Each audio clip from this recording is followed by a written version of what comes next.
Hi viewers, வீட்டில் அமைதியும் மகிழ்ச்சியும் நிலைத்திருக்க மற்றும் வீட்டில் உள்ள தீய சக்திகள், எதிர்மறை ஆற்றல் மற்றும் தேவையற்ற சண்டைகள் மற்றும் பிரச்சனைகளை விரட்டி வீட்டில் அடிக்கடி நடக்கும் கெட்ட நிகழ்வுகளை தவிர்க்கவும், வீட்டின் பணப்பற்றாக்குறையை போக்கவும் தினமும் வீட்டு வாசலில் கோலமிட்டு மாலையில் வீட்டை சுத்தம் செய்துவிட்டு அகல் விளக்கு ஏற்ற வேண்டும்.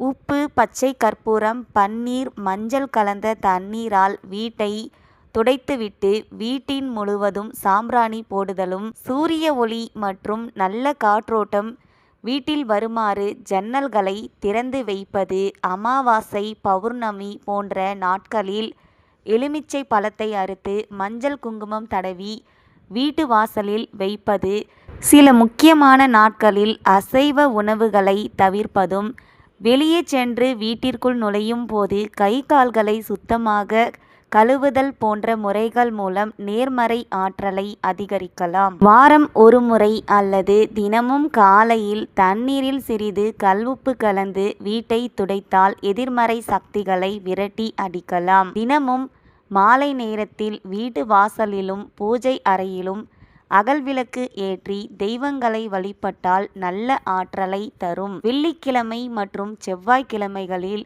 வீடு முழுவதும் சாம்பிராணி அல்லது ஊதுபத்தி புகை காட்டினால் கெட்ட சக்திகளை விரட்டலாம். சூரிய உதயத்தின் போது வீட்டின் ஜன்னல்கள் மற்றும் கதவுகளை திறந்து வைத்து சூரிய ஒளி மற்றும் காற்றை உள்ளே அனுமதிப்பது நேர்மறையான சூழலை உருவாக்கும். வீட்டில் எப்போதும் நல்ல நறுமணம் வீசுமாறு வாசனை திரவியங்களை பயன்படுத்த வேண்டும். வீட்டில் பக்தி பாடல்கள் அல்லது மந்திரங்களை ஒலிக்க விடுவது நேர்மறை அதிர்வுகளை உண்டாக்கும். நன்றி.